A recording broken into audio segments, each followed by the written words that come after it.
Hare Krishna, everyone. Welcome to this week's edition of the Hare Krishna Project podcast. This is episode number 147. Yes, 147. We are just three episodes away from our 150th episode. A huge thank you to everyone who tunes in on a weekly basis, wherever you are watching, wherever you're in the world. I appreciate you being with us. Thank you. Do not forget, if you're watching this on YouTube, if you haven't already, please hit the subscribe button so you can be kept updated about future podcasts and video productions from the Hare Krishna Project. And the other way you can watch this podcast is via Facebook. And if you haven't already, please do like and or follow the Hare Krishna Project Facebook page so you can be kept updated about future podcasts, video productions, and other things that we do here at the Hare Krishna Project. As you know, we don't just produce this podcast. As wonderful as it is, we also do book distribution, school visits, Hare Krishna festivals, and all those lots of wonderful spiritual transcendental things. As you know, I love to interview a wide range of guests on this podcast. And it's actually been, I feel like it's been a real privilege for me personally over the last almost 4 years now to interview so many people. And I feel very honored to be in this position to do this. And here we are, episode 147. The critics said we wouldn't pass episode 10. Look where we are now. I'm absolutely delighted to welcome our guest this week. It's Dhananjaya Prabhu. Hare Krishna. Sure. Dhananjaya, it's great to have you with us. And you are one of my favorite type of guests because I don't know much about you, which is kind of one of my favorite types because when you give answers, I will be as surprised with what you say as the viewers at home. I mean, I've known of you for maybe a year and a half, maybe 2 years, but we don't really know each other because I'm talking so much, and you're busy doing Seva whenever I see you. So I don't. Who is the real Dhananjaya? Whatever we mean by real. So Dhananjaya, your first question is the question that every guest gets just to warm them up. Please tell us a little bit about you and where you are from.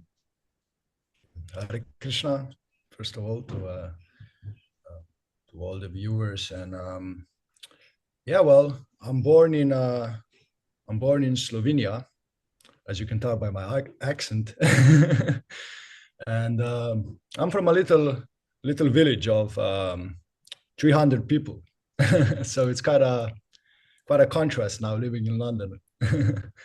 So yeah, I'm from a little village in Slovenia, in the southern part of Slovenia. Um, I'm born in like a working class family, middle class. My father, he repairs RVs and how to say camping trailers, Cool. vacation trailers. And my mom is a family business, so my mom, she's also assisting, and she's a like an artist also. She does all kinds of different like pictures from clay. She shapes clay and then paints it. She even has a Facebook site and she sells her products around Slovenia. She's quite successful in that. So yeah, this is my kind of my family situation. I'm born there. Uh, and yeah, now my background, besides maybe the next question would be, of course, how did I get into Krishna consciousness? I don't know if that is the second question or. It's the second question. I mean, what? Tell us a bit about your upbringing, your childhood. Did you have a particular religious upbringing at all? Yeah, well, I'm baptized in the Catholic Church in my village. That is because of my grandma, because my grandma, she's a Roman Catholic.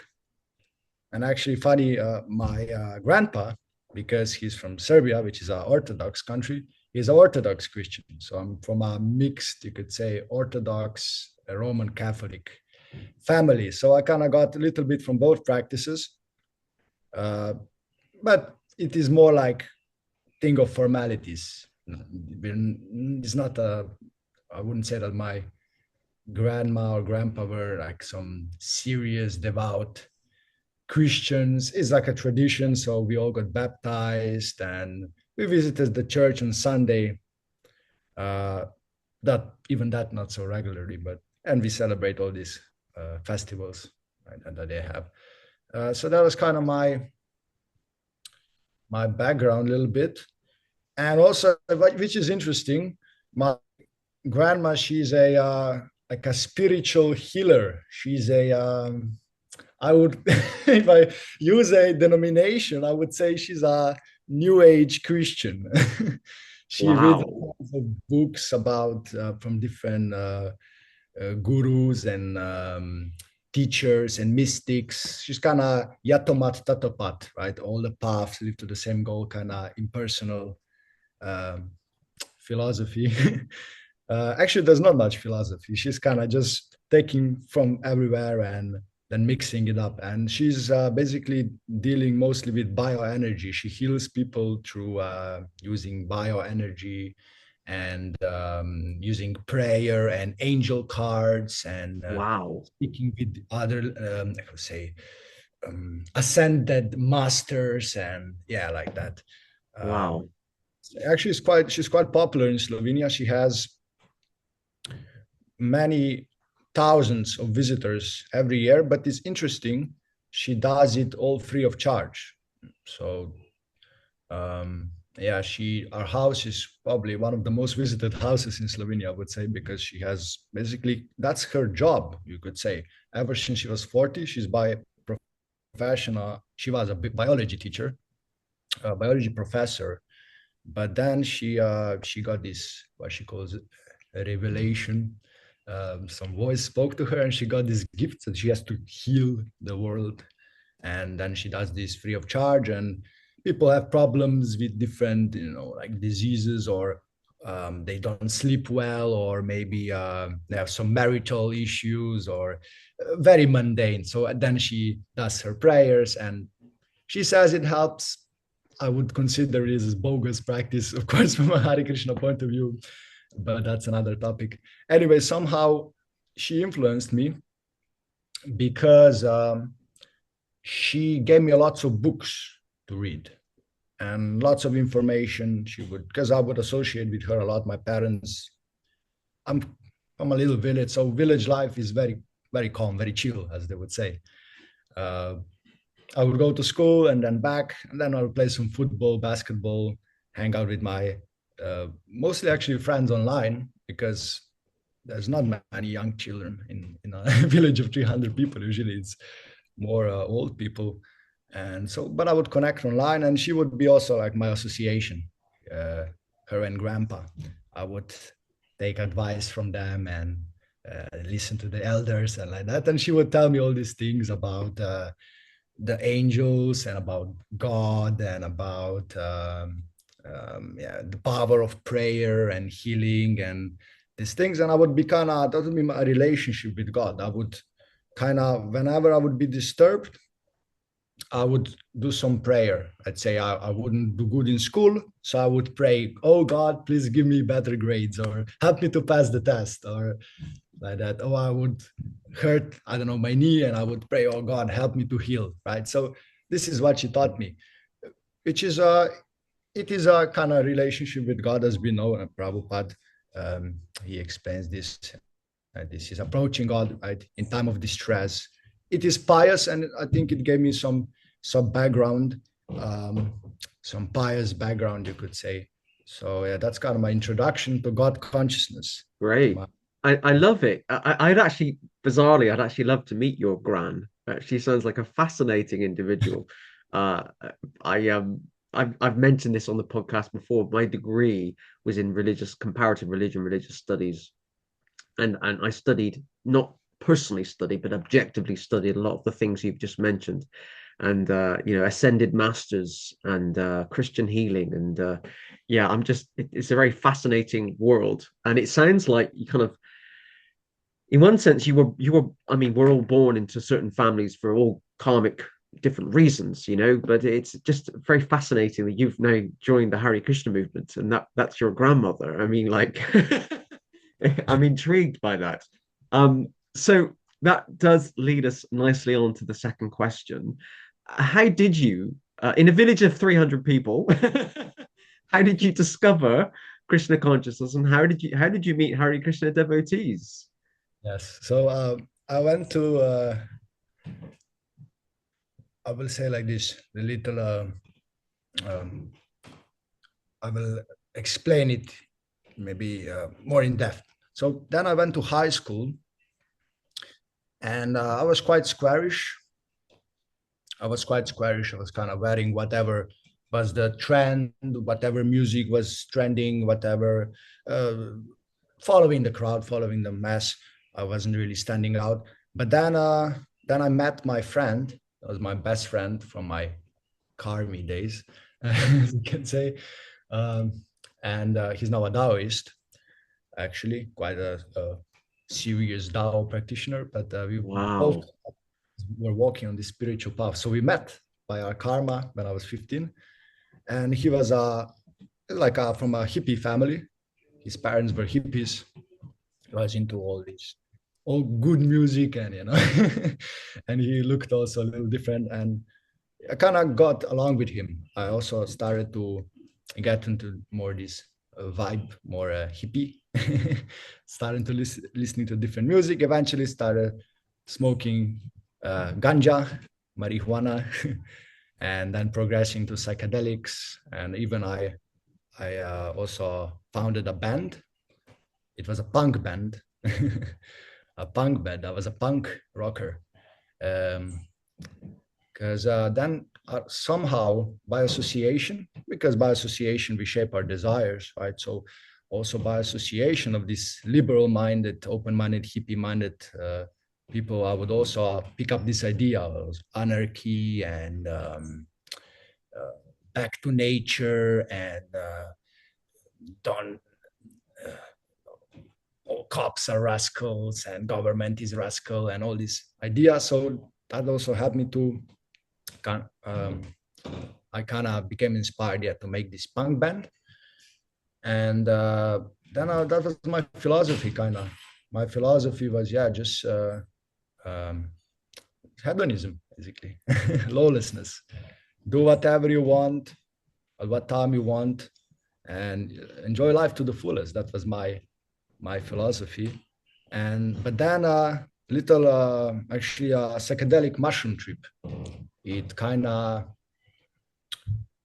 opened my eyes, and this is I take it now. Of course, I don't think that psychedelics are like something some spiritual path or that they by themselves that they give spiritualization, but because you know that Krishna, right? Ultimately everything is Krishna, right? And Krishna, material energy is Krishna's energy, right? And Krishna can, for someone who is maybe looking for the absolute truth, Krishna can reveal himself in many ways. So also, this little mushroom trip can be a not a full realization of Krishna, but to a degree, it is for someone who is sincerely seeking. It could be let's say, a gateway, right, to something. Then what can follow as Krishna consciousness. So for me, that mushroom trip was eye-opening, right? It gave me like a realization that there is something more than just this mundane sphere, this body, this even the mind, right? I realized that wow, there's something more there, and I was like, I became seriously like intrigued about transcendence, about transcending the limits of the mind and the body. So then I kind of became even more interested into these books that my grandma showed me. Before, I was like, oh, my granny, she's a little crazy, you know. She's reading all these books. But because I didn't have any association besides my grandma, none of no one in my generation was into like any spiritual seeking. So I was like, this is some belief. But then when I got this experience, this psychedelic experiences, then I became, wow, maybe those books have something that I missed. So then I went back into studying, and then finally, that's how I met my first Bhagavad Gita. So my grandma, she gave me the first Bhagavad Gita. After years like this, I went years of psychedelic research and experiment with psychedelics and trying to expand the consciousness, look for transcendence. In this way, then finally, at some point, again, it was a point of desperation when I realized that, well, just simply taking these substances won't give me, obviously, the thing that I'm looking for. I'm simply becoming more entangled. I was becoming addicted with all these substances, and I was looking, as they say, chasing the dragon. I was looking for something but never finding it. So then I was looking for a permanent state, right, of let's say expanded consciousness or whatever, something that I will never come back from, a trip that I will never come down from. So then this Bhagavad Gita came, but it was an academic version, not as it is. It was just a translation into Slovenian by some scholar, and actually I didn't get any clue what actually Bhagavad Gita was. I was fascinated because by the just an amount of information, right, that there is so much. Right? It was so much. No other book gave such a depth of knowledge. But I was kind of bewildered because Bhagavad Gita, if you just read it with translation, Krishna, he says so many things. He says, focus, right, your breath on the between the brows and meditate, and he gives advice on all different parts of yoga, right, for hatha yogis, for jnana yogis, or ultimately bhakti. So without a spiritual master, you cannot understand that bhakti is now the way. So I was kind of trying all the different paths. I was even trying meditation and going on YouTube and looking that yogi and this yogi and trying to practice yoga and breathing and all kinds of stuff. And I was kind of a little baffled in my attempt. But so then I put this Bhagavad Gita away. I said, I don't quite get it. Maybe it's too much for now. I was kind of lazy. I was like, later. So, but then coronavirus came. And there's a pandemic, and there was a lockdown also in Slovenia. So I was locked in my village, and I have nothing. I didn't have any friends. I was cut out from my supply of intoxicants. I was simply, the only thing I had was the internet and the Bhagavad Gita. So then I was thinking, let me find some association, someone who can explain to me Bhagavad Gita. What is the point of this book? Let me find some community of students of Bhagavad Gita. So then, when the coronavirus kind of subsided and went back, because I studied, by the way, I studied cultural anthropology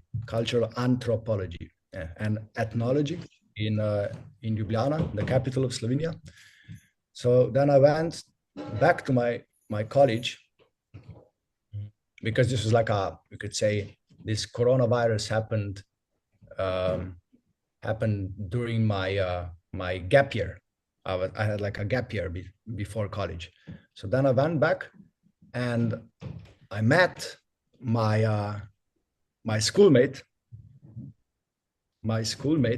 and this person. And he was such a big hippies, big long hair, and smoking ganja together and doing all nonsense, wasting time. And but then all of a sudden I meet him after this gap year and after this period of isolation, and he was completely reincarnated, you could say. He had shaven head and he wore tulsi beads around his neck like devotees in the early days, and he was saying Hare Krishna, and because he was a little mixed up, he would say also God be with you. And somehow some way or other, he would always speak about God, about Krishna or God or always he would be like, godly haunted. I was like thinking, wow, this person has changed. And he was telling me I quit smoking now.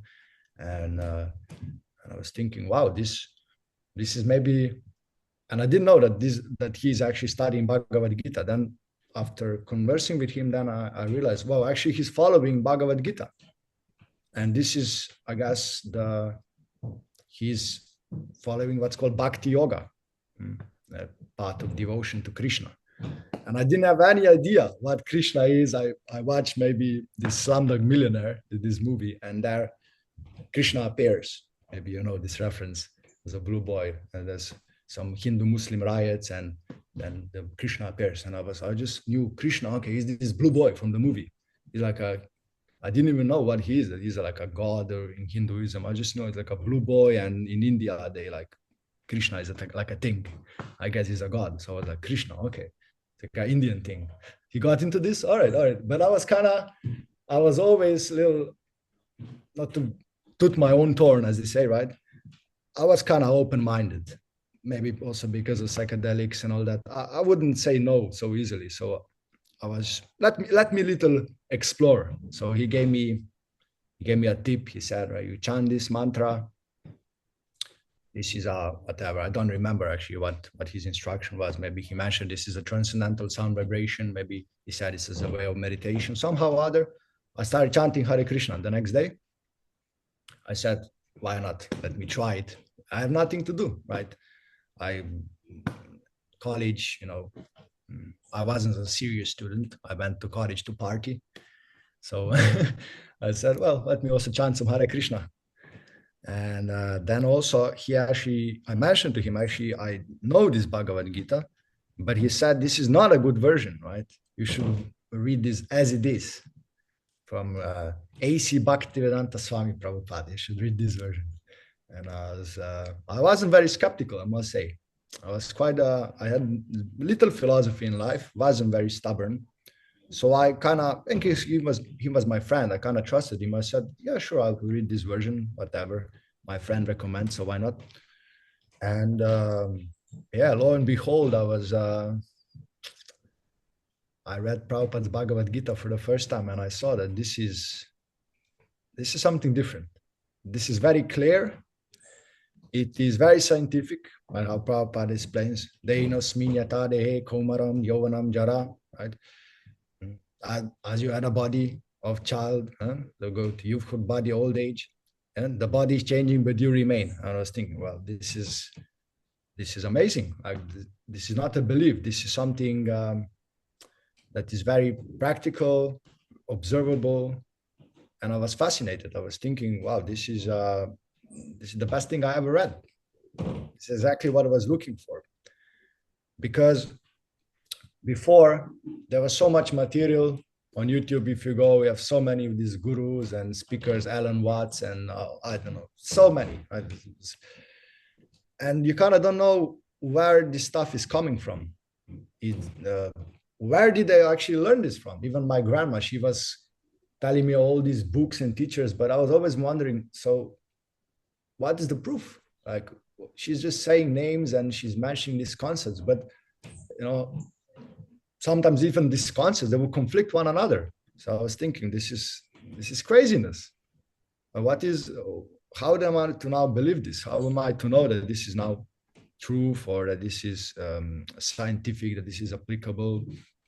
So, but then this Bhagavad Gita, and Krishna also explains evam parampara praptam, that this knowledge comes to parampara, and Prabhupada always emphasizes this parampara, and the cyclic succession. So I was thinking, wow, this is a lineage. It is not some hodgepodge. There's a tradition.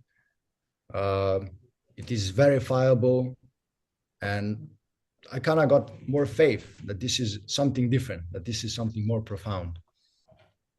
So then I started also listening to classes from Prabhupada, and I became just like amazed with Prabhupada's presentation. That Prabhupada is very direct, because I'm from a village in Slovenia.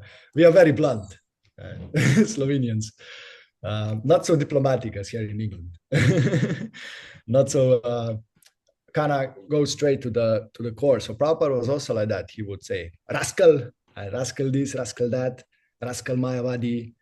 He was challenging everyone, the whole world, challenging the Christians. Oh, you're a Christian, so why are you killing animals? Oh, you're a Buddhist, so why don't you follow? Why like that? So I was like amazed that Prabhupada is so authoritative, that he speaks with such authority, and that he's not compromising. So I was thinking, wow, this is something different, because usually spirituality was also always peace and love, and whatever you do is all right, and um, like that.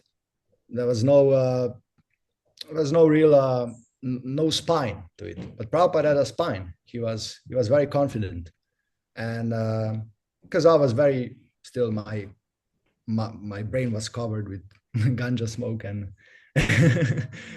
I wasn't, so maybe didn't understand the philosophy um, really so well, but I kind of got attracted by Prabhupada's energy. And I just became obsessed with hearing Prabhupada. I was doing like chores around the apartment and walking, and I would just play Prabhupada even for like 6, 8 hours a day, I'm sure. Like class after class after class after class. So we're just hearing systematically all the Bhagavad Gita classes. And yeah, it's just like I just became obsessed with Prabhupada for that period. It's really like an obsession.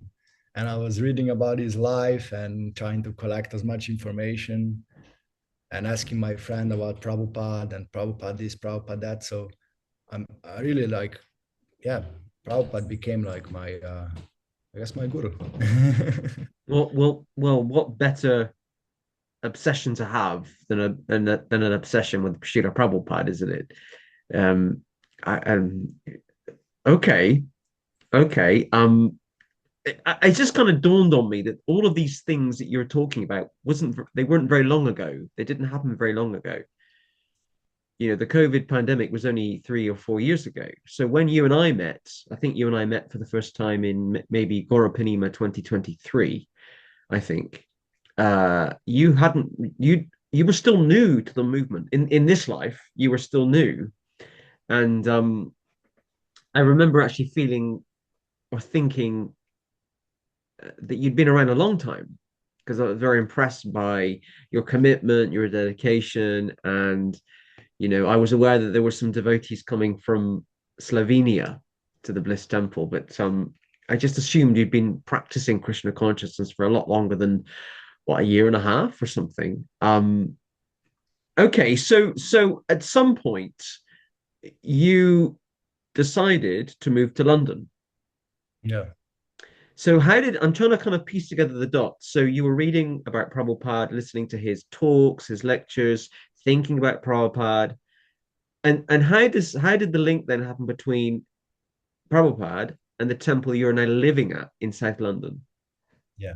So it's like this. Basically, then besides obviously hearing from Prabhupada, I became also attracted to like meeting the followers of Prabhupada, or someone who also wants to follow Prabhupada. So that was my friend, this Alyaj, Bhakta Alyaj, my college buddy. And he kind of, he helped me to meet some devotees also in Slovenia. And I was kind of associating a little bit there, not a lot. Maybe I went for like not even a Sunday feast. I just went to visit the temple maybe 1 or 2 times. And I was hearing a little bit.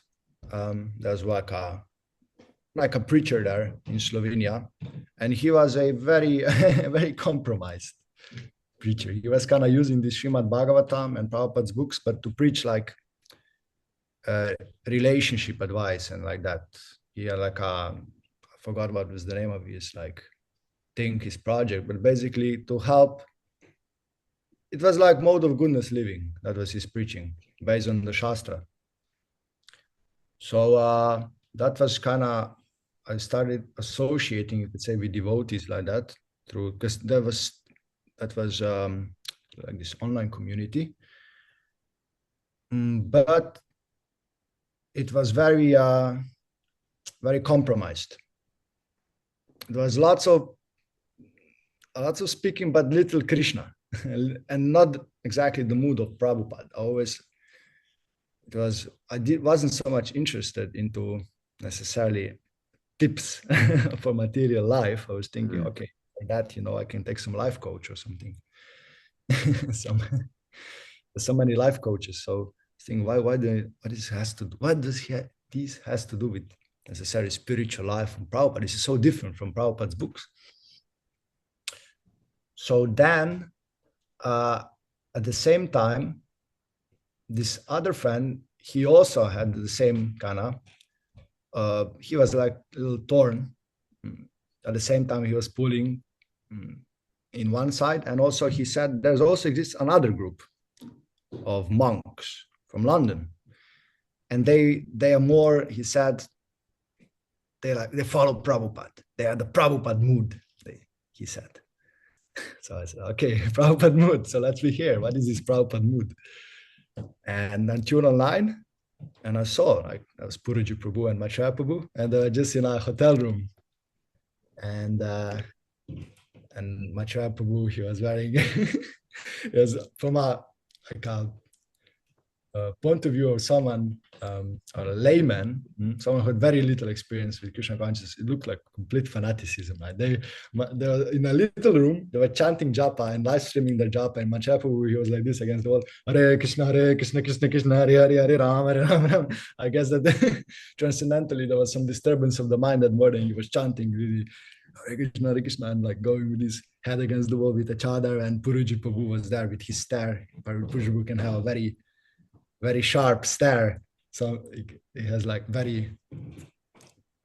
he has a very light side, but also a very serious demeanor. So, and Puraji Prabhu was there on his computer, Hare Krishna, Hare Krishna, Krishna Krishna.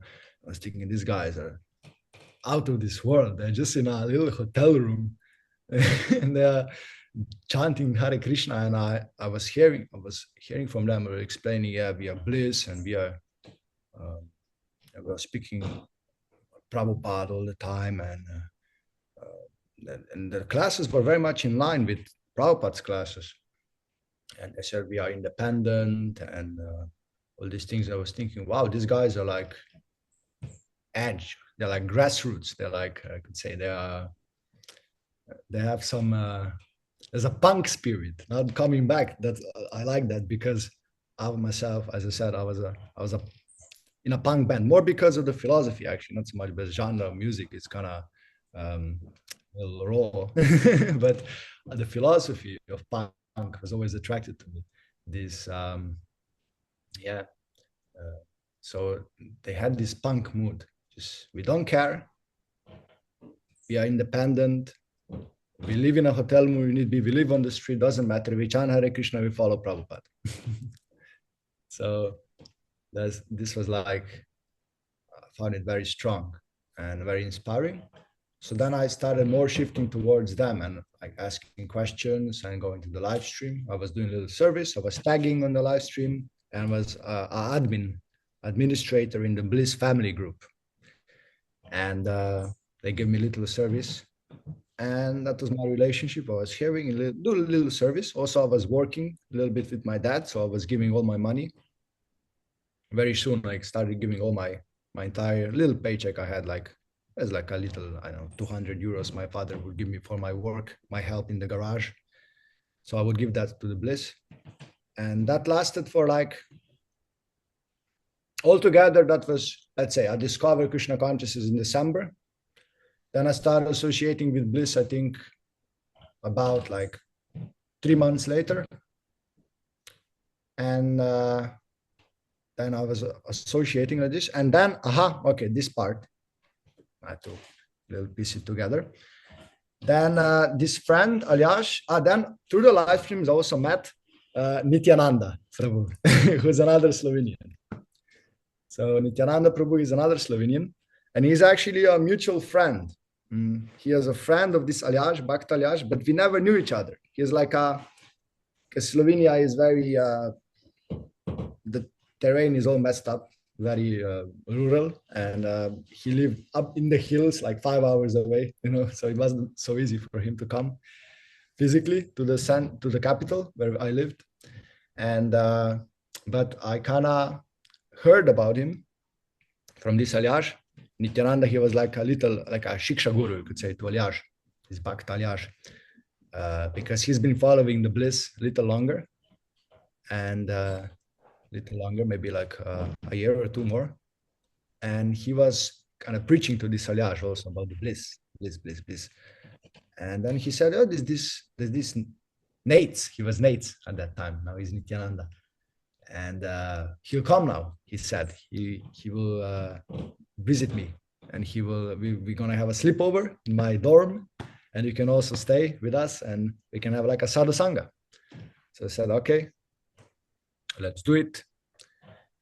He's kind of Nityananda. I imagine him like a representative of bliss in Slovenia. So like the first time meeting someone who's like a bliss member, face to face. And Nityananda was very effulgent. He still is.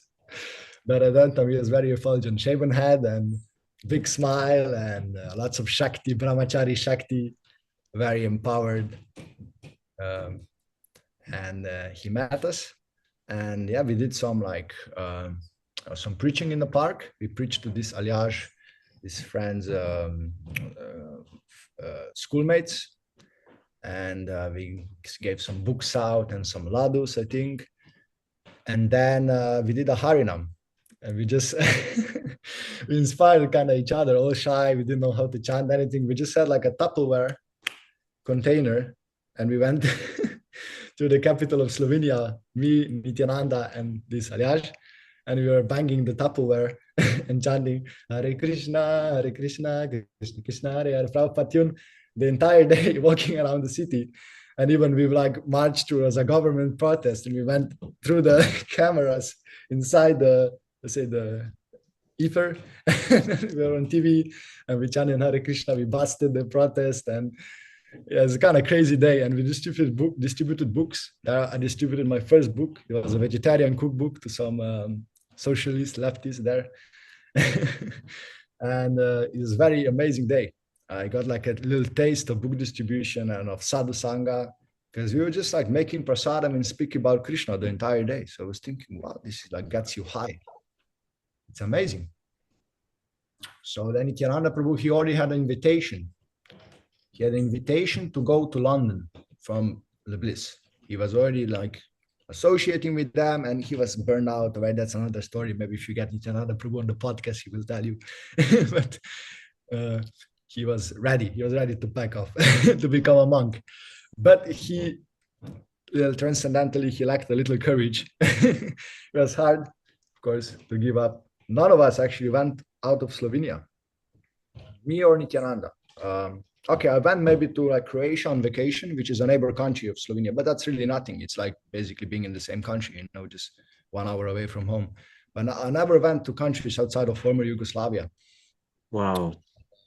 Yeah, and what to speak of plane? I never went on an airplane, nothing.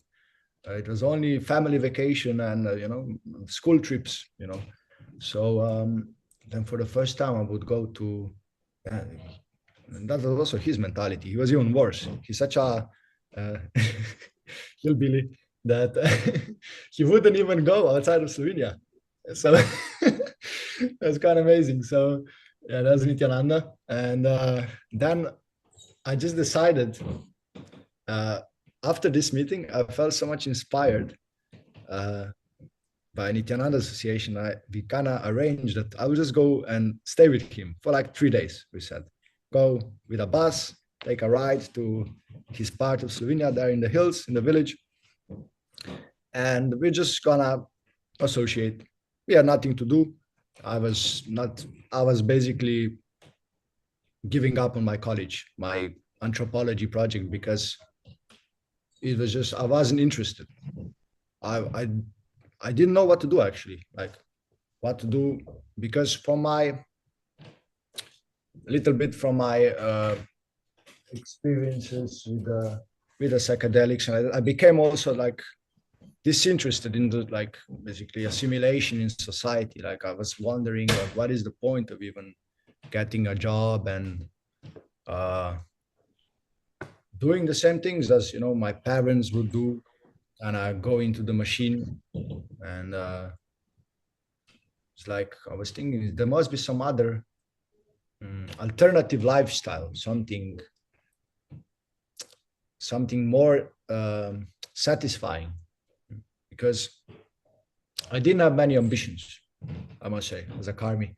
I didn't have many ambitions besides just having fun. I didn't have any like goals really, any dream jobs or dream family planning or nothing. Cars, how not, I was a real hippie, but it really quite quite tamasic. I didn't care about anything really. So it was like so for me in a way it was easy. I was thinking, yeah, it was kind of easy. I was just looking for some purpose, something worthwhile doing. So like that, then I associated with Yananda. I just left everything, put college on pause, everything, homeworks. I just stayed with him, and then this turned out to be a whole week. And after 3 days, that became a whole week. I just didn't leave his house. The prasadam was so good. He was cooking very nicely. And yeah, we just stayed and we just took long walks and chanted japa and spoke about Krishna.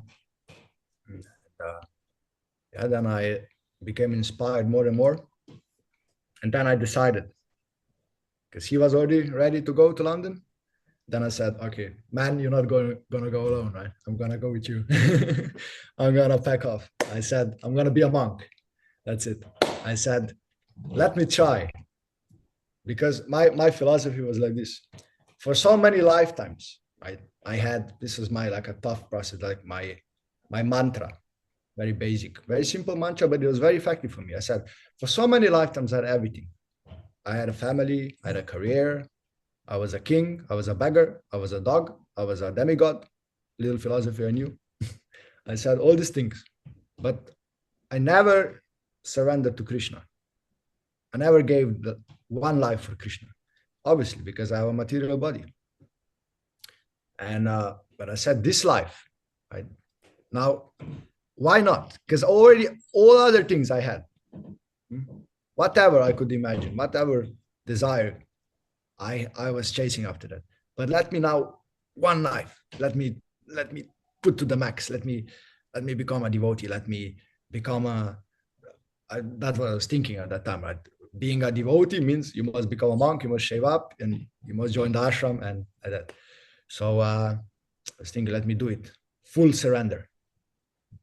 So then I was like, that's it. I told my parents, I'm quitting college. No more college. I'm quitting Slovenia. Sorry. I already burned out all my friends. I was preaching to my friends immediately, Krishna is God. You should give up sex life. What is this girlfriend? You should marry. What is this ganja? Yeah.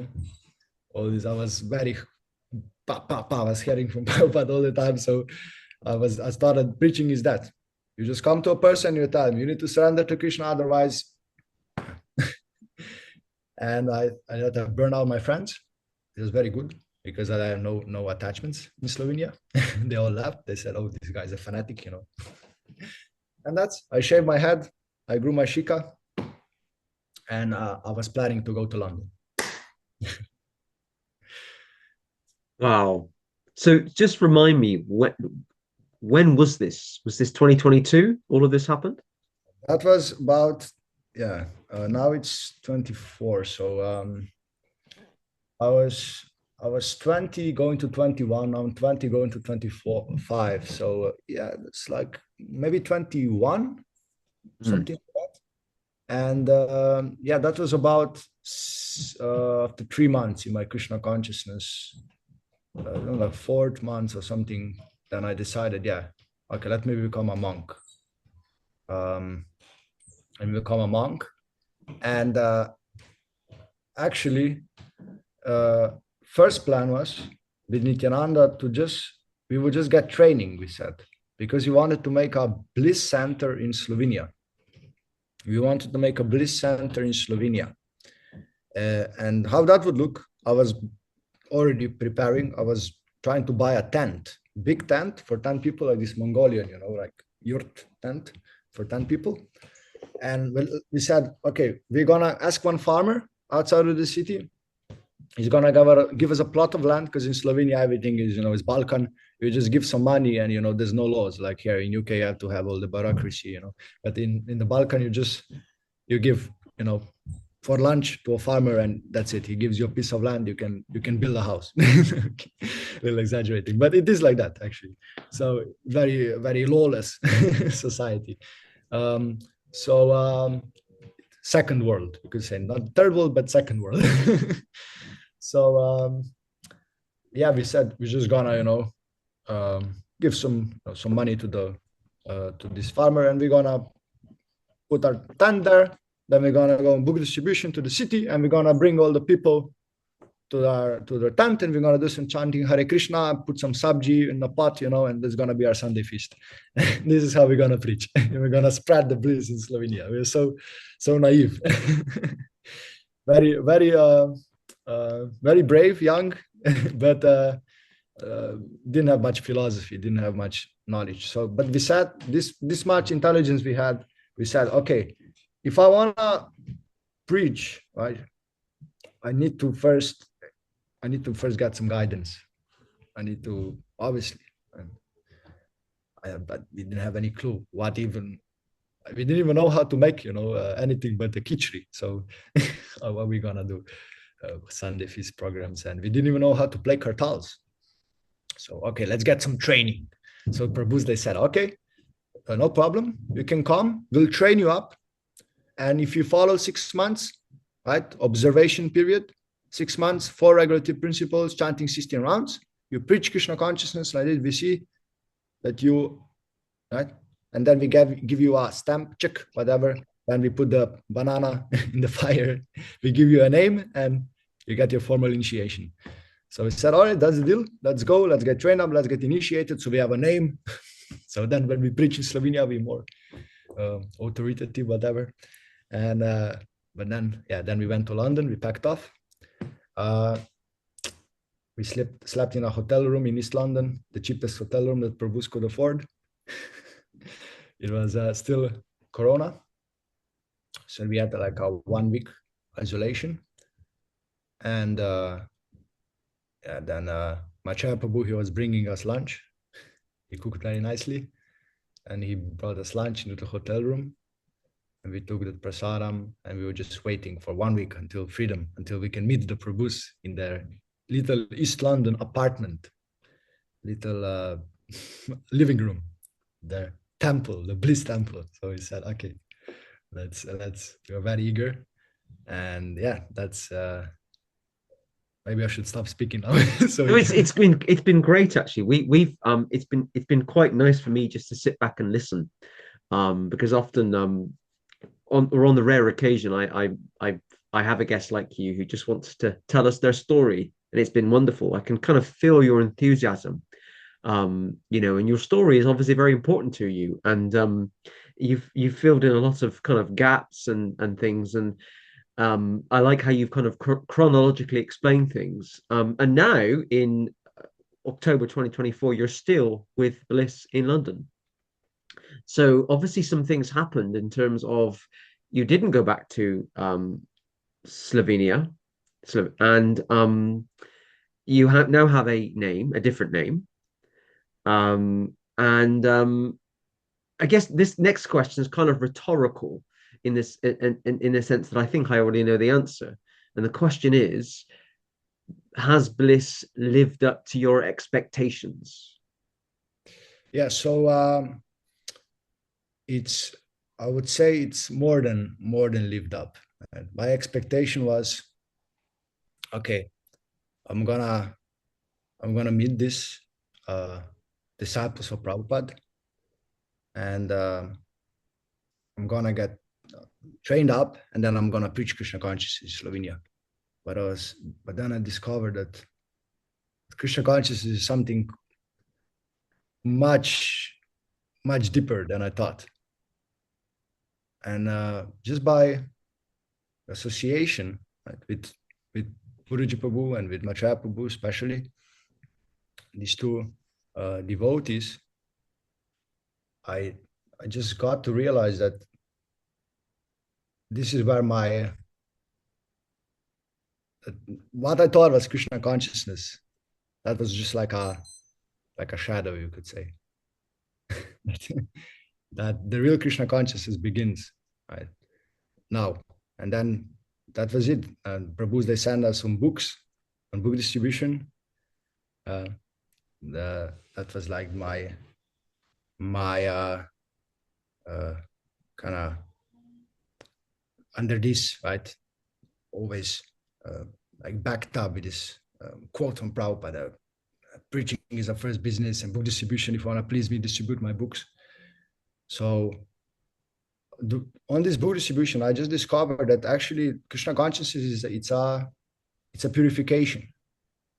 That it's not what I will give to the world. It's not that as I was thinking, okay, I'm gonna become some grand preacher or whatever. I just realized that actually this is about discovering who I am. It's a purification, discovering who is God, what is my connection with God. It's peeling the onion. And, outside, it might look, oh, it's about making institutions, or it's about numbers, or it's about big Harinam, and it's about all these things, externals, right? And the name and the dress and how big the tilak is. But then the more and more I associate with the Prabhus, the more I realize that actually I'm preaching for myself. I'm doing all this book distribution every day, all the Sunday feasts. Sometimes no one comes, sometimes the packed room. And I just realized more and more that this is for my own purification. There is nothing more than that. Because if Krishna wanted, right, he could make the whole world already, Lord Chaitanya, by snap of his finger, entire world Krishna conscious, right?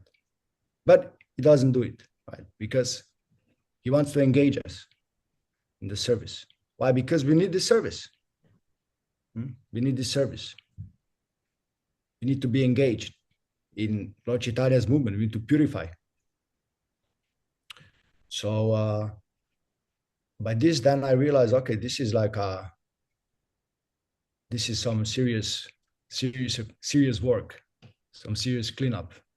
And I just realized that the maximum purification I will get is if I stick with devotee association. If I go alone, there will be very little to none, right? Because there's so many misconceptions about practicing.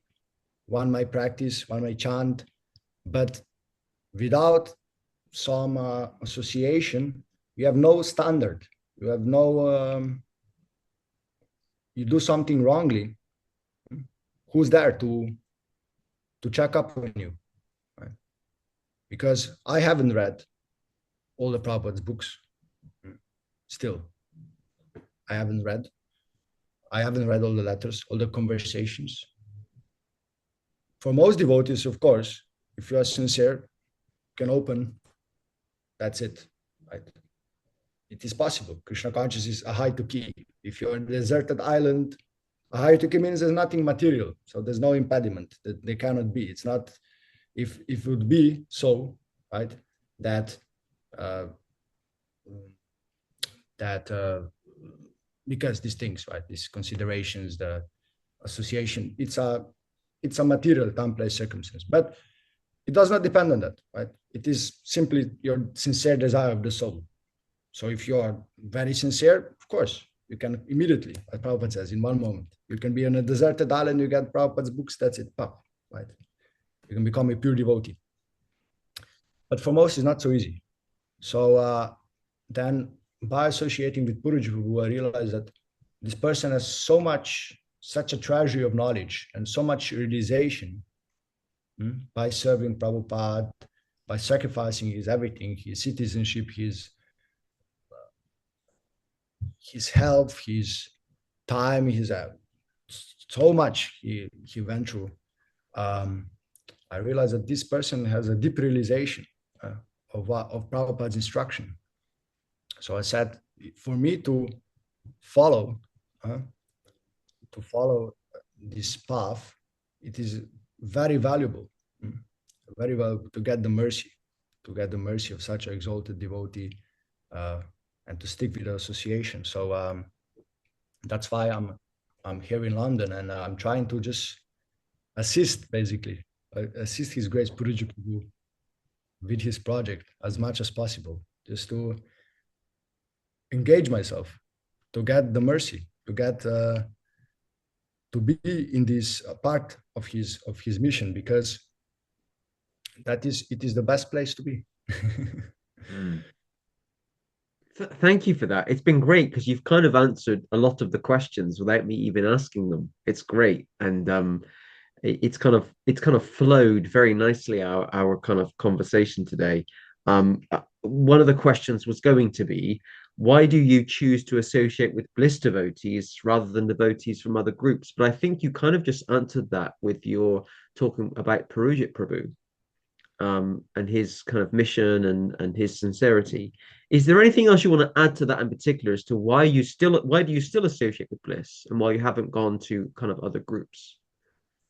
Well, it's Puruja Prabhu has a very unique, is a realization given by Krishna, and because this cannot come by itself, right? This is it's empowerment. One thing is to preach, but to preach according to time, place, and circumstance, that's another thing. Many devotees, they try to preach, some less successfully, some more, some with less realization, more, but that realization ultimately means, right, how to present the philosophy according to time, place, and circumstances. So I saw that Puruja Prabhu is very expert at that. And you can see this Matchless Gift magazine, let's say, right? The use of AI. This is genius. It's absolutely genius, right? How by utilizing everything that is given, but all the material energy, how, just like Prabhupada when he came, right? He was using the microphone, the dictaphone, right, to speak his books. Also, it was revolutionary. So the same now, this AI is a completely revolutionary thing, and this Matchless Gift magazine, because to, let's say, how that would be, now we get criticized, right, from the devotional community. They say that, oh, this AI, you should hire painters and it has no soul or whatever, right? But no, everything is Krishna's energy. So why not use Nirbandha Krishna Sambandha? Yukta Varagya Uchate, right? If everything is Krishna's energy, also AI is Krishna's energy. Is AI some demon, some Satan that comes, AI and Krishna fighting there in the spiritual world? No. It's also a part. So why not use it if it's there? So now we save so much time and so much cost. So we have to wait for the paintings to come and pay the artists, but with simple AI, we make such a nice magazine. So this is one example how Puruja Prabhu has the vision. Okay, and this is it's a wonderful magazine. It's surely, I mean, it's not because I'm biased, but we have the reviews, we have people, they say it's the best magazine out there. And that's one aspect. And this live stream, this online preaching, it's amazing how Prabhu is connecting the entire community, through social media. This is very powerful. So like this, Prabhu knows very well how to preach Krishna consciousness in 2024.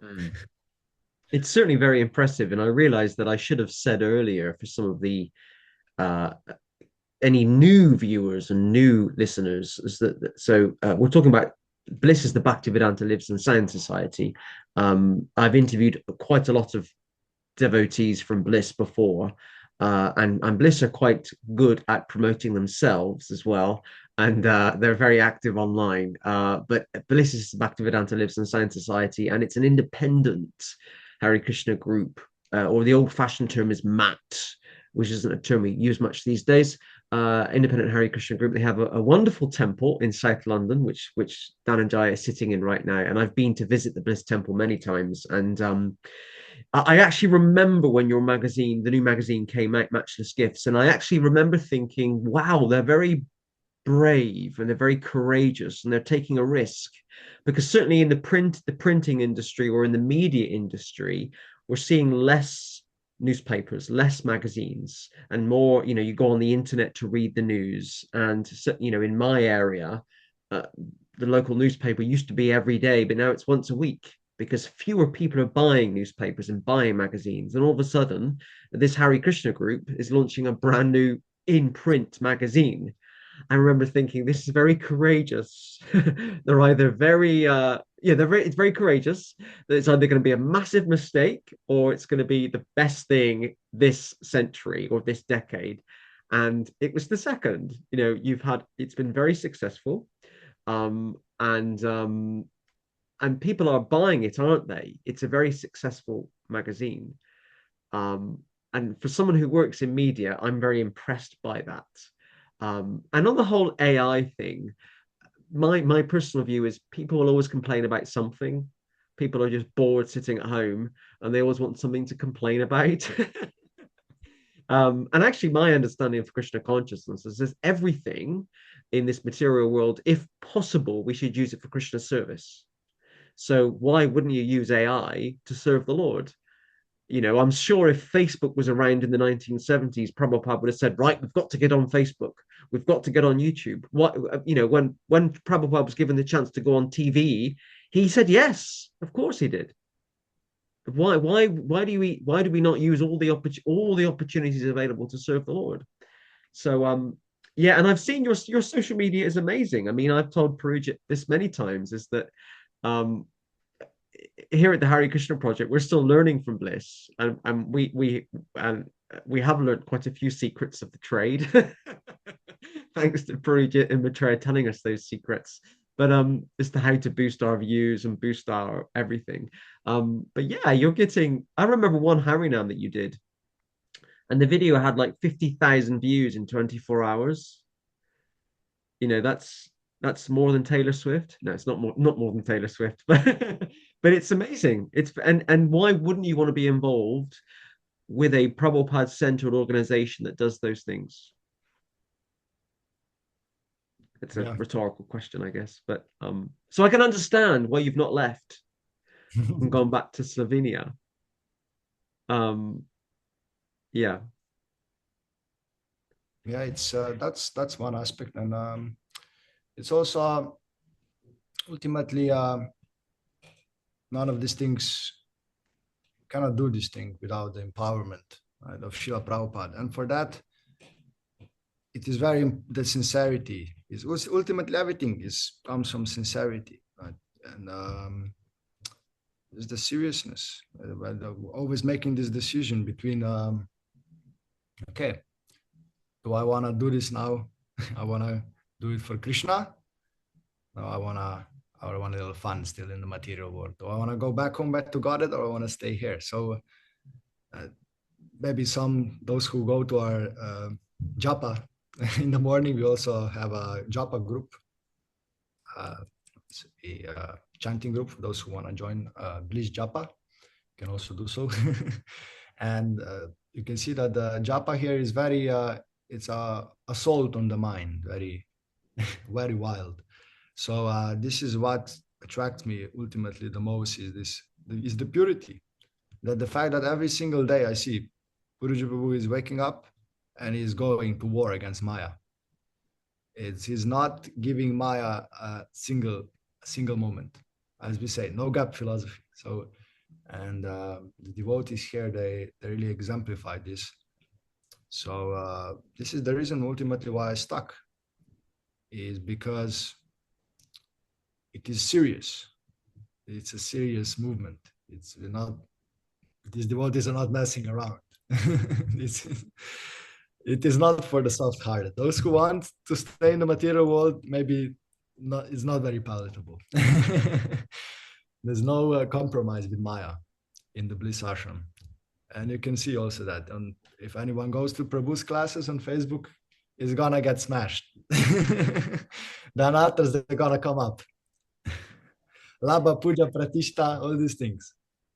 They're gonna go away. So that's ultimately this purification, this the fact that every single day it's like going to a gym to challenge myself and push through my reservations as a conditioned soul. This is what is the most amazing, and this is the most worthwhile. So yeah, it's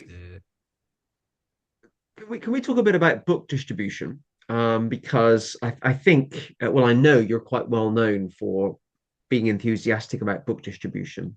I remember one day when I was at the Bliss Temple within the last year, and uh, I was at the temple talking to Maitreya Prabhu and Parijit Prabhu, and you went to Brighton for the day to do book distribution, and it's a memory that's kind of etched on my mind. And you suddenly you came back. It's like 6 o'clock. You ran in the door. I've just come back from Brighton. I've been on the train. I'm literally just right. It's time for a kind of evening arty. I just do this, do that, and it was like if it was me, I'll just sit down first and have a rest. And you didn't want to rest, right? I'm going to go straight into the temple, and it was like kind of a military like regime or routine, and you were so focused on book distribution. And I remember once, I can see the board behind you actually, in the corridor of the Bliss Temple. I can see the whiteboard. I remember once you were telling me about the book scores for book distribution, and you were just so enthusiastic about it. It was like you just completed a task at school or college, and you really wanted to tell me all about the book scores. And it was like, wow. I remember going away thinking, Dhananjaya Prabhu really loves book distribution. And so tell us about that. Why do you love book distribution so much? And why is it important to distribute Srila Prabhupada's books? yeah, it's ultimately um, it is the best job. Why? Because this is from a material point of view. Even we live in a material world, we need to pay bills, right? So it is actually an amazing job because you print books, right? Printing cost is not so expensive. It's just books, they're not made of gold. So but you can distribute them for basically there's no amount, right? There's no limit. We give books out for sometimes, people they give £100, £200, £300 a read. The profit margin is enormous. Book distribution is amazing. It's such a lucrative business. And the more devotees, there's a power in communal living, of course, right? There's devotees, they get together and they share. There's a finance, there's a budget. Everyone gets very simple living, high thinking, right? We eat little, whatever, sabji, chapati. Wear plain clothes. There's no extra bills, no Netflix, no TV, like that. We save a lot of money. Yeah. We invest it in books and then we make also lots of money that we use for Krishna. So from this point of view, I just realized I'm making more money than my dad, My dad is a businessman because he's in Slovenia, not such a rich country, but still, I'm showing my dad how much I make. He's shocked. I'm making more than him, every day. This is from material point of view. There's no better job than book distribution, especially for my education. College dropout. So, there's no way I would be making so much Lakshmi. So, and I'm getting everything. I'm eating nice Krishna prasadam. God, he takes. I take the remnants. Is always very nice. The chef's amazing. I get everything. I have no need. Whatever I need, I'm satisfied.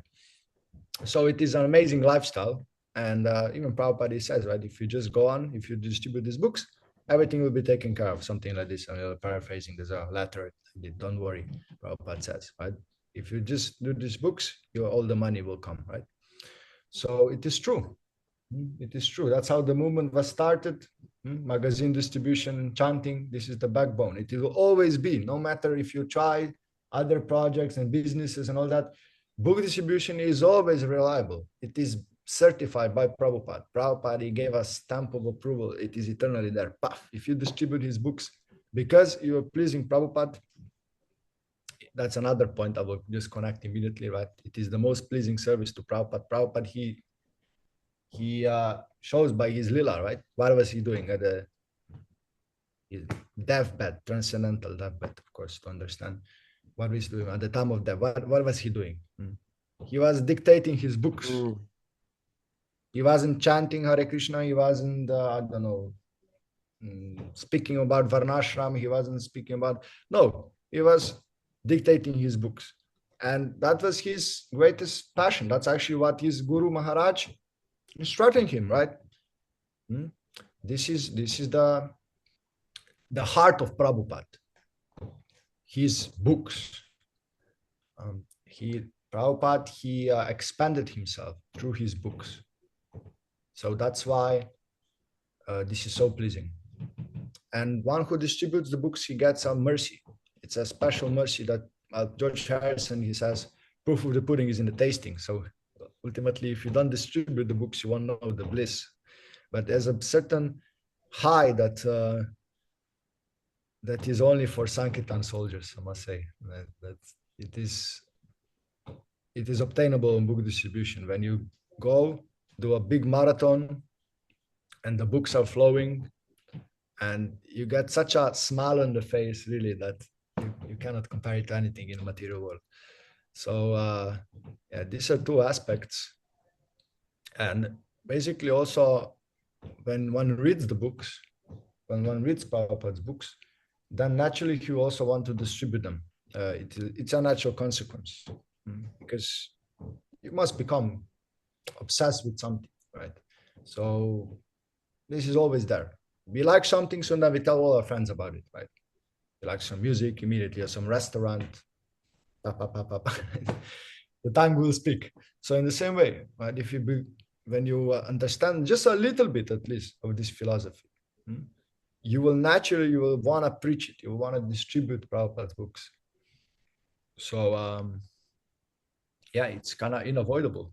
If someone reads Prabhupada's books, he will also want to distribute them, and he should distribute, or she should. Yeah.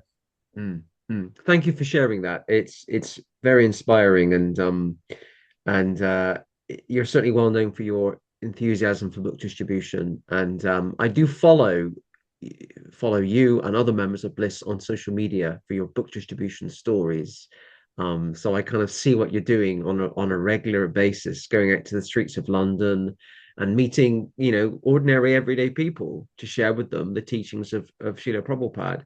And it's just, I've been doing this. I've been trying to follow Krishna consciousness for years, but literally 30 seconds before you mentioned Srila Bhaktisiddhanta Saraswati Thakur, you didn't mention his name and you alluded to him. I literally had the same thought as you 30 seconds before. It just clicked in my head that Prabhupada was so determined to distribute books and translate books into English because his guru before him, it was an order that was given to him. It was the one main instruction.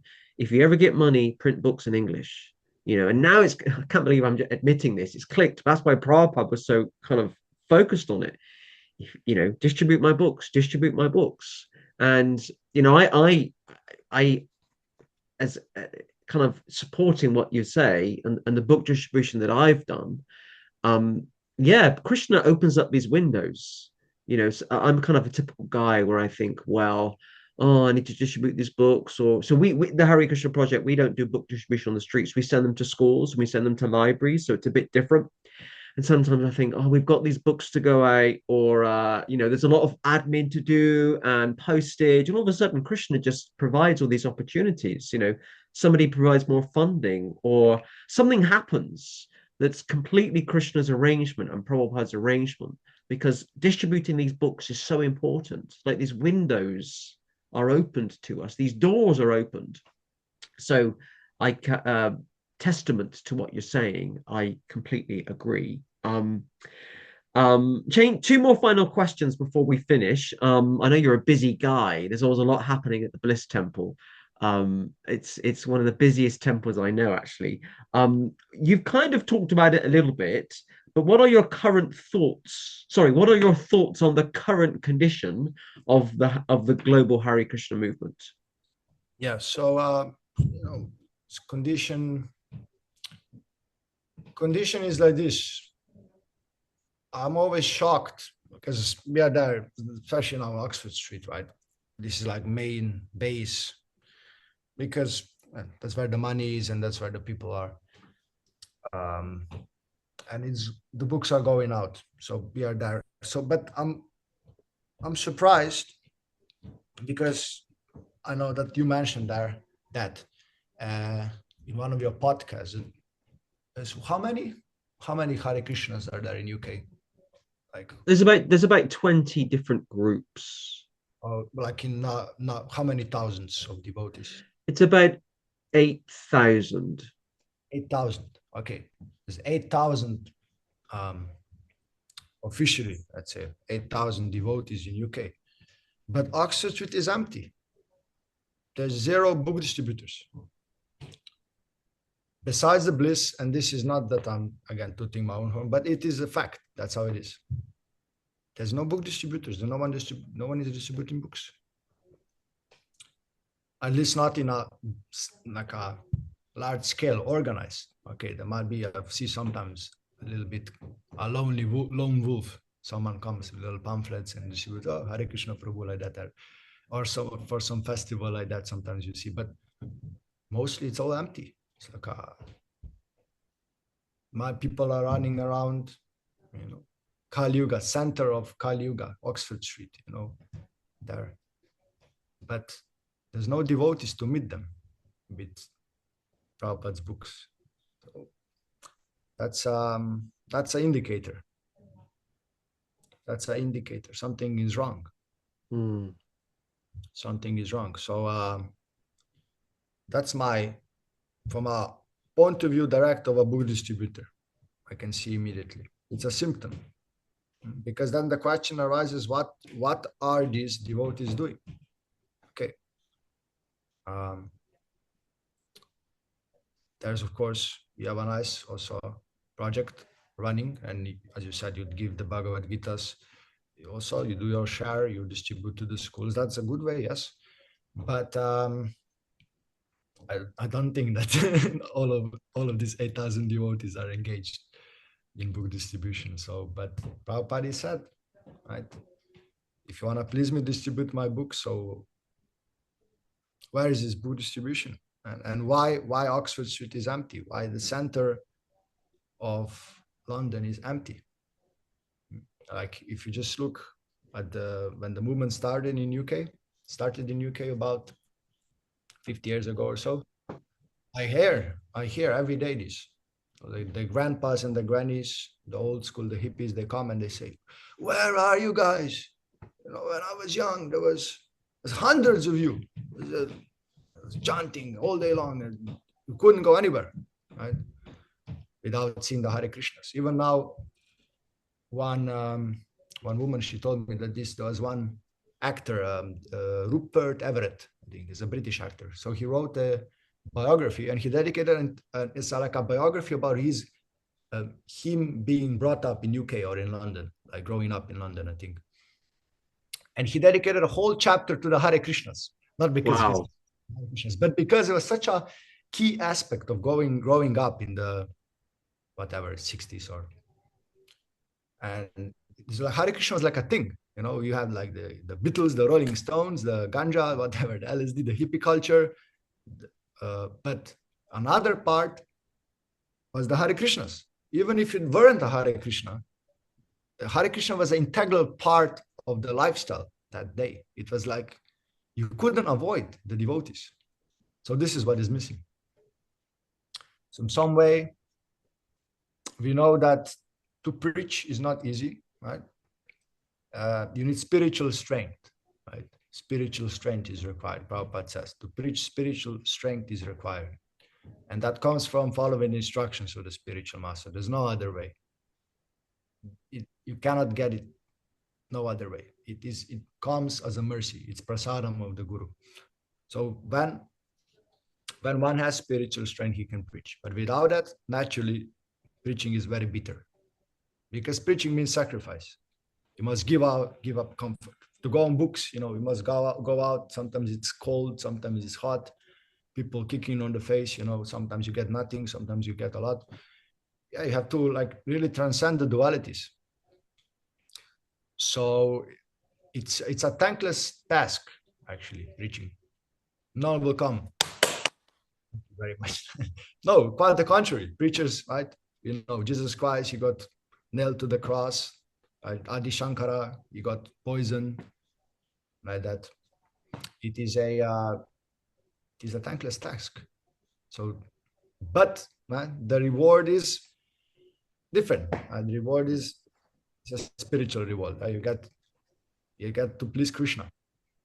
So, but because there is no interest, somehow, somewhere along the path, it is an individual thing. It is not a conspiracy. It's not the Jews. It's not the failure of a certain institution. No, it's not none of these things. These are aftermath.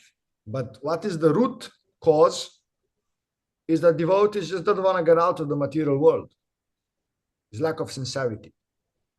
It's enjoyership mentality in the name of a spiritual practice. It's going on in Christianity. It's going on. We put on the dress, tilak, whatever. We go to the temple, do the formality, give the donation. That's it. Then we do our sense gratification. So it is very simple.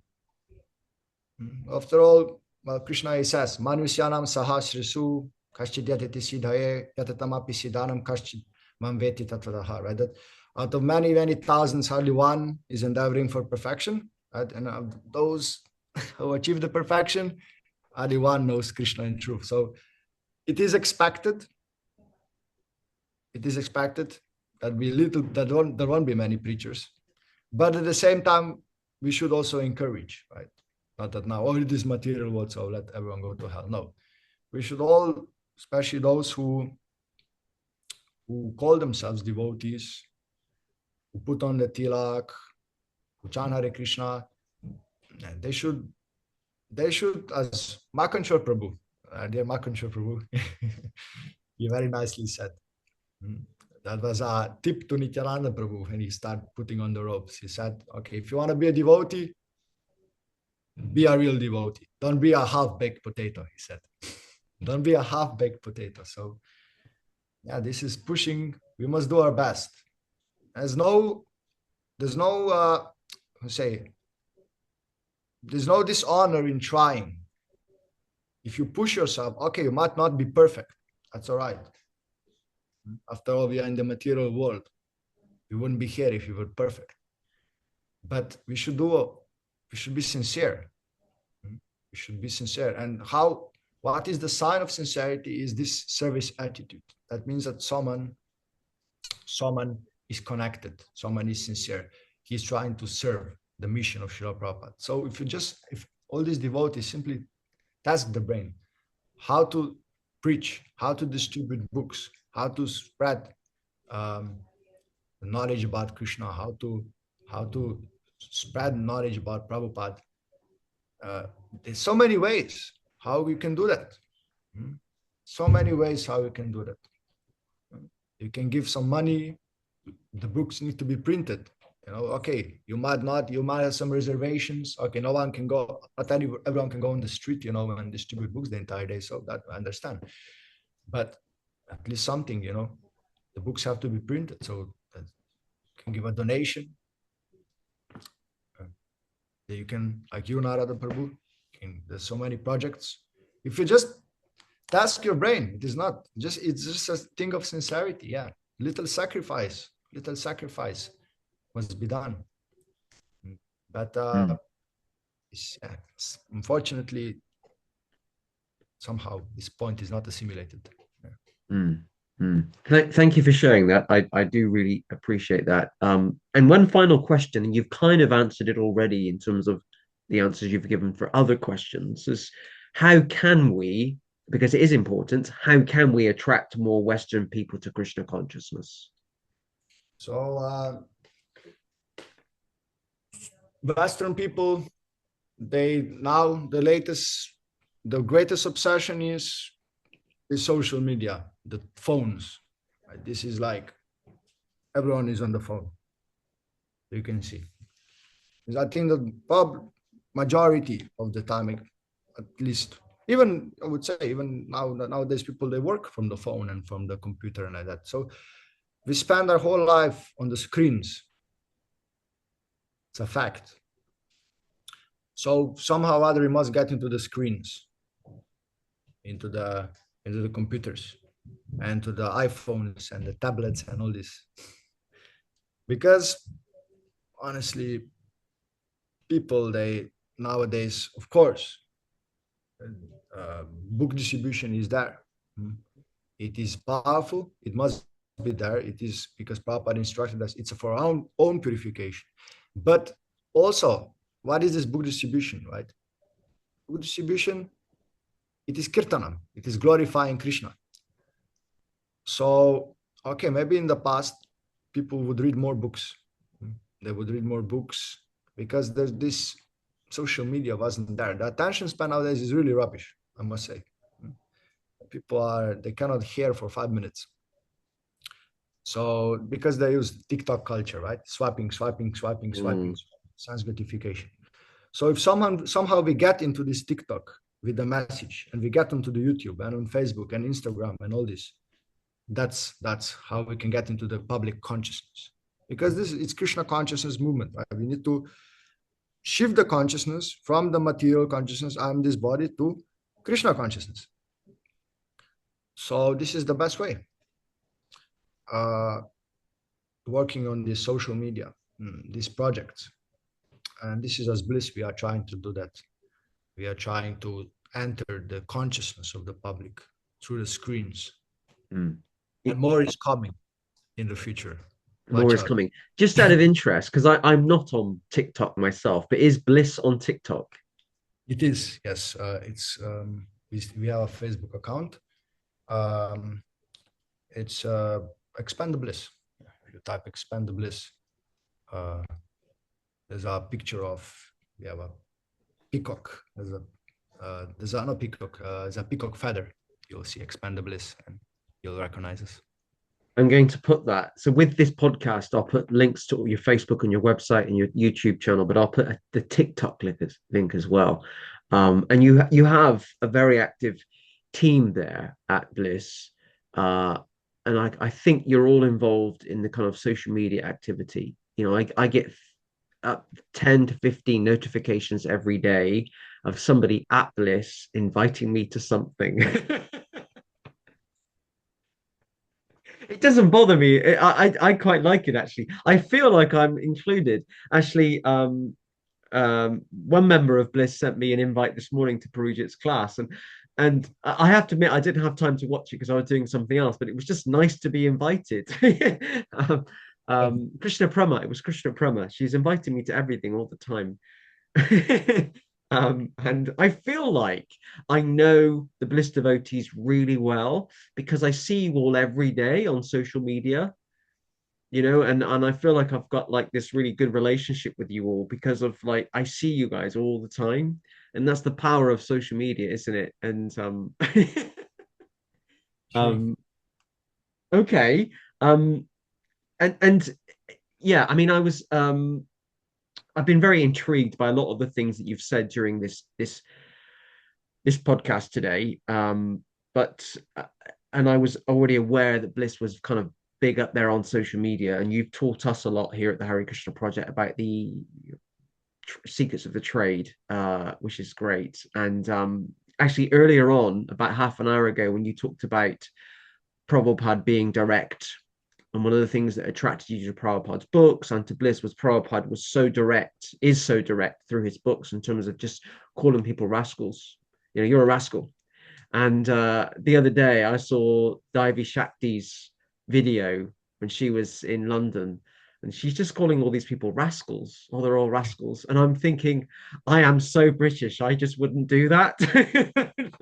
I'm like, oh, I don't want to upset people, and I really kind of applauded her for just, oh, they're all rascals. um, so, okay. I'm Krishna conscious. Hmm? Krishna says they're all rascals. Nama dushkitina muda prapadinte naradama. Maya Yes. pertanyanam ashimbavam asitam.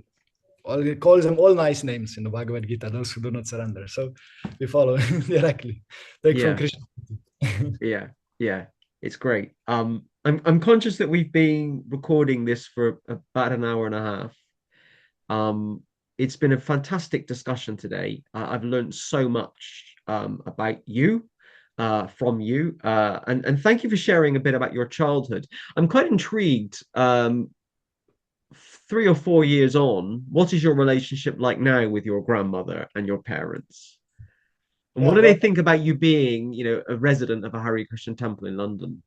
yeah. Well, my parents are very simple. Their philosophy is as long as you're happy, it's good. As long as you have something in your stomach, you don't go to bed hungry. We are happy. So that's my parents. And for my grandma, she's supportive. Her open-mindedness also. She has enough piety to also include Krishna inside her wide repertoire of all bogus gurus. Sorry, that sounded wrong in English. What I want to say is not that Krishna is not a bogus guru, but he's like, she puts him in her library amongst the bogus gurus. That's Yes, Krishna. I get what you're saying. I get what you're saying. Yeah, she put a very like from the very beginning of my like Krishna consciousness in this life. She asked me, can I put a picture of Krishna inside my room? Because she has a room with all these pictures of different like angels and masters and like that. And I said, yeah, okay, you can do, but Krishna has to be the highest. So she actually did it. She has a picture of Krishna and is above the whole other pictures. So yeah, and I gave her a Krishna book in Slovenian, and I give her prasadam always, and we discuss. She's good, but she's attached. So, but somehow she's getting pious credit just by prasadam and by speaking about Krishna. She's quite receptive. She likes to hear about anything about God from any culture. Uh, but yeah, she's fixed. She has her thing. She's like a guru, right? So Yeah. she needs to go through her thing, maybe this life, like that, and then maybe next life we'll see. But certainly she's a very pious woman because um, she's also supporting me. She's giving donation. Um, and yeah, we'll see. Maybe even uh, in the future, yeah, she'll be even more receptive. Like Yeah. that. Wonderful. Okay. Uh, Dhananjaya Prabhu, I'm gonna say goodbye to the viewers at home, and then you and I can have a brief debrief after, because I have no doubt you've got a very busy day ahead, and I do appreciate you giving up your time to record this today. I'm slowly getting through all the Bliss devotees, interviewing you all. I've only got a few left to interview, but I'm incredibly grateful to Dhananjaya Prabhu for being our guest on the 147th edition of the Hare Krishna Project podcast. Do not forget, if you're watching this on YouTube, if you haven't already, to hit the subscribe button so you can be kept updated about future podcasts and video productions from the Hare Krishna Project. And or if you're watching this on Facebook, if you haven't already, please do like or follow the Hare Krishna Project Facebook page so you can be kept updated about future podcasts and video productions from the Hare Krishna Project. And as you have worked out, and I've said several times in this podcast, we are just 3 episodes away from our 150th episode. And you're going to have to keep tuned in, or stay tuned, to find out who our 150th guest is. It's going to be a big one. Well, everyone's a big one, but it's going to be particularly big. Until next week, I will see you all soon. Thank you. Hare Krishna. I think